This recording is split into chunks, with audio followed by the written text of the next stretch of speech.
Have you guys heard about this disaster at 20 Exchange Place? Who hasn't? Yes. So for those of you who haven't, this is how tall is this building? 56 stories. 56 stories, and the elevators have stopped working up till 15, I believe, and you gotta walk from 15 to 56. So bottom line, the tenants of this building are the most in shape tenants in all of Manhattan. Elevators are complex.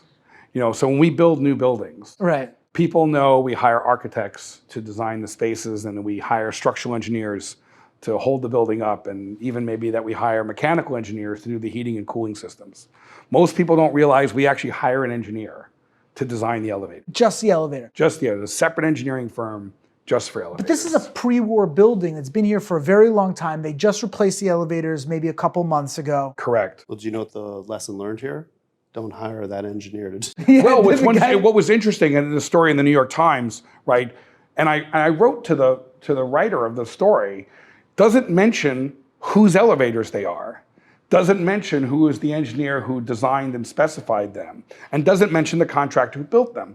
So there are a handful of major elevator companies, Otis being the most well known, but Fujitec is another very popular one. ThyssenKrupp, Schindler.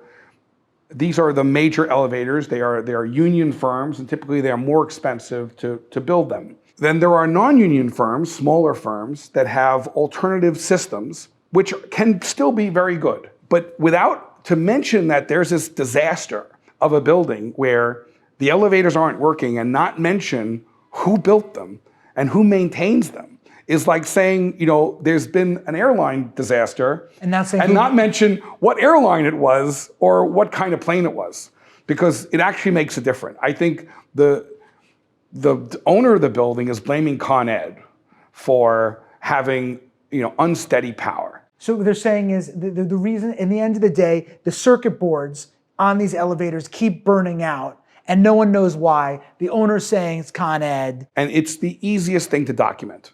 It literally would take hooking a computer into it, watching the spike. Hooking up a computer into the electrical system would tell you whether or not you're getting unclean power. Con Ed is stating that they're getting sufficient power to the building. It's not sufficient. It's quality of power, right? So it's these power bumps. Power is supposed to be delivered at 120 hertz, at 120 volts at 66 hertz, right? And if you overdraw on power, it actually lowers the hertz of the frequency of the delivery of the power of the AC current.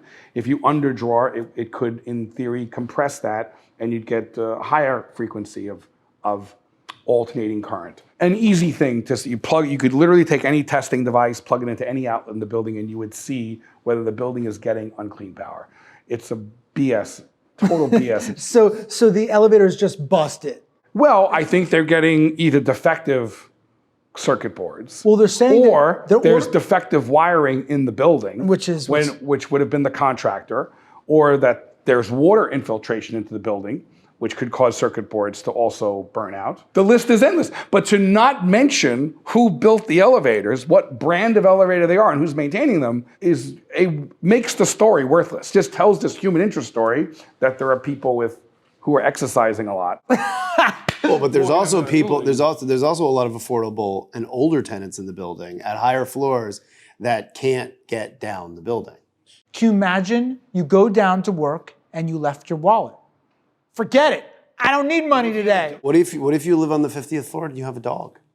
Well, one of the reasons why you hold it out the window. When we build buildings, you hold it out the window, let it be. Bombs away. Bombs away. There are wee pads, guys. Clearly, neither of you have dogs. Depends on how large the dog is. Right. There are big wee pads. Yeah. It's an elevator issue, but it isn't Con Ed. Yeah. That would be easy to document. Yeah. All right. Well, to all you guys in 20 Exchange Place, if you're looking for a new place, call Wes and Jordan. It is a rental. Good time to buy them now. Yeah, good time to buy.